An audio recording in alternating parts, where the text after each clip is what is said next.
अरे हर्ष बेटा, आप यहाँ कैसे? पता चला रजनी को देखने लड़के वाले आ रहे हैं। हमारे चेयरमैन रविकांत जी का बेटा है। नमस्ते। अरे बैठिए ना। आइए आइए बैठिए। Hi sir. हाय। आपके डैड को देखकर ही मैं इंस्पायर हुआ हूँ। मैं उनकी तरह मेहनत करना चाहता हूँ, सक्सेसफुल बनना चाहता हूँ। All the best. Madhavrao ji company में सालों से काम कर रहे हैं। He is like family. उनके घर की शादी मतलब हमारे घर की शादी। सुना है आपके बेटे को हायर स्टडीज के लिए कुछ पैसे चाहिए। हमारे सीनियर एम्प्लॉय होने की वजह से इनके नाम पर कुछ शेयर्स हैं। हम आपको निराश नहीं करेंगे, बस आप मुहूर्त निकलवाइए। हमारे घर की बेटी है, जरा ख्याल रखिएगा। चलता हूं सर।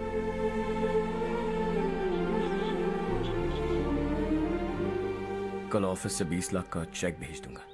ये एहसान कभी नहीं भूलूंगा। एहसान नहीं है सर, जिम्मेदारी। इतने सालों से ईमानदारी से काम किया, हमारा भी फर्ज बनता है। सुधीर, पढ़ाई कैसे चल रही है? ठीक चल रही भैया। इन्हें तुम पर पूरा भरोसा है। You should make him proud. अब अंदर जाइए, सब इंतजार कर रहे हैं। जाइए सर।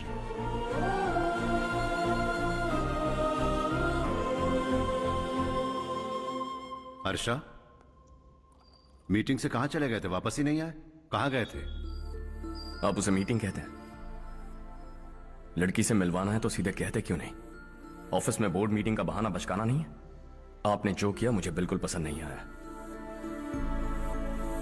मैं बताता हूं मामा जी, ये ऑफिस से सीधे हमारे एम्प्लॉय माधवराव के घर गया था। उनकी बेटी की शादी है ना, और ये वहां जाकर 20 लाख रुपए दान करके आया है। और ऑफिस में भी कह दिया कि कल सुबह तक उनके घर 20 लाख रुपए का चेक पहुंच जाना चाहिए। ये क्या कर रहे हो हर्ष? 20 लाख रुपए, इतने सारे पैसे? वो भी कम है। कंपनी की शुरुआत से वो हमारे साथ काम कर रहे हैं। हमने इतनी तरक्की की, लेकिन वो अपनी बेटी की शादी भी नहीं कर पा रहे। Shame on us Kartik.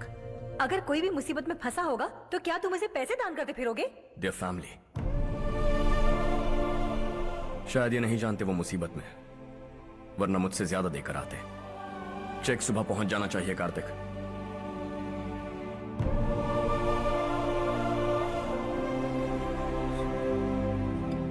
आज 20 लाख रुपए दिए हैं, कल शायद किसी को करोड़ों रुपए दे देगा।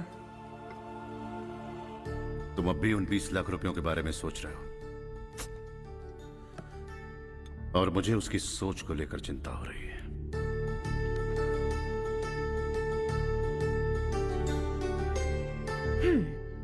मुझे नहीं पता था कि तेरे डैड ने उस लड़की से मिलवाने के लिए तुझे ऑफिस बुलवाया था। कोई बात नहीं माँ। तुम किसी लड़की को पसंद करते हो क्या बेटा? ऐसा कुछ हो तो सबसे पहले आपको बताऊंगा।